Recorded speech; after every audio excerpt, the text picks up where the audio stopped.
ফ্রিতে হলমার্ক সোনা জিতে না শুধুমাত্র একটা ফুচকা খেয়ে। এছাড়াও রয়েছে বিভিন্ন রকম উপহার, যেমন আজকে 30টি ফুচকা খেলে আপনি পেয়ে যাবেন একটি কাঞ্জিবরণ শাড়ি। এছাড়াও রয়েছে 40টি ফুচকা খেতে পারলে উপহার, 50টি ফুচকা খেতে পারলে দারুণ দারুণ উপহার রয়েছে, এবং যদি 100টি ফুচকা খেতে পারে কেউ তার জন্য রয়েছে একদম দারুণ অসাধারণ একটি উপহার। বৌদি শব্দটাই খারাপ, বাজে ছেলে কমেন্ট করে তাকে একদম পকার পা করে দিয়েছি। মাত্র 30 পিস ফুচকা খেয়ে একটি কাঞ্জিবরণ শাড়ির সাইডের দাম কত তোমরা নিজেরা বলবে, দিদিরা যারা দিদিরা কেনাকাটি করে। তো আপনারা দেখতে পাচ্ছেন আমার একটা মেয়েই হয়তো, যারা কাকুটাকে আমাকে মেয়ে, যারা সবাই আমার কিন্তু দিদি হয়। এখানে বৌদি বলে কাউকে পরিচয় দেয় না, কেন বৌদি শব্দটাই খারাপ। তো অনেকে বাজে কেউ কমেন্ট করছে। তো এখানে আমার একটা মেয়ে কাকু, এই পাড়ারই একটা বাজে ছেলে কমেন্ট করে তাকে একদম পকার পা করে দিয়েছি। তাকে একদম পকার পা করে তাকে বাড়ি থেকে তুলে এনে একদম যা করা করে নিয়েছি। তো তোমরা কেউ বাজে কমেন্ট করবে না, মনে করবে এটা আমার বোন, মনে করবে এটা আমার দিদি, মনে করবে এটা আমার মা। যদি নিজে মনে করো কাউকে এক কাপ চা খেতে দিতে পারবে না, কিন্তু তারা চাটা মুখ থেকে কেড়ে খাবে না। তো আমার এর মতন। তো দেখো তোমরা মাত্র 30 পিস ফুচকা খেয়ে একটি কাঞ্জিবরণ শাড়ির সাইডের দাম কত তোমরা নিজেরা বলবে, দিদিরা যারা দিদিরা কেনাকাটি করে। তো শাড়িটা সত্যি ভালো, কোনো কমা নেই। তো আপনারা আসবেন, ফুচকা খান। এবং দিদি দারুণ দিয়ে দিলাম একদম।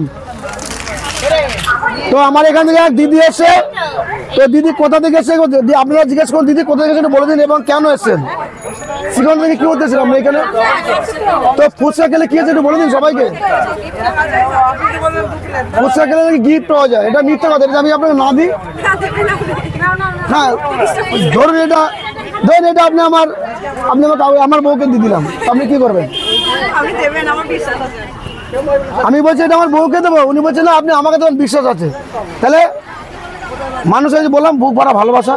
তো দিদি কটা খেয়েছেন একটু বলে দিন। শুনলেন তো 30টা ফুচকা দাম কত? তো এই শাড়িটার দাম কত আপনারা দেখুন, শাড়িটার দাম কত হতে পারে। শাড়িটা একবার ভিতরে দেখুন যে শাড়িটা কত সুন্দর, শাড়িটা একবার দেখুন শাড়িটা। এই শাড়িটা নিশ্চয়ই 100, 200, 500 টাকা দাম, যদি নিশ্চয়ই কত টাকা দাম হতে পারে আপনাদের শাড়ি কেনা গেছে 1000 টাকার উপরে শাড়ি দিদি কিনছে। তো দিদি আবার হাতে লেগে যাক, এবং দিদি বলে দিন যে আপনারা আসুন। তো যারা ফুচকা খাচ্ছেন বাজে কমেন্ট করবেন না, শ্যামলদা নতুন পেজটা ফলো করুন। তো আপনারা ফুচকা খান এরকম আমার মতন আকর্ষণীয় উপহার। তো দিদির গাড়িটা দিয়ে দিলাম। তো দেখুন এটা আমার বলেছি যে এটা আমার দিদি, আমি ওনার ভাই। তো বলে দিন যে আপনারা ফুচকা খান এবং শ্যামলদার নতুন পেজটা। তো এর থেকে আর কিছু বলা নেই। ভালো লাগলে তোমরা লাইক, কমেন্ট, শেয়ার এবং তোমাদের শ্যামলদার পেজটা ফলো করো। দিয়ে একটা আঙুল এরকম করবেন, একটু এরকম করবেন, আপনি আবার দেবেন।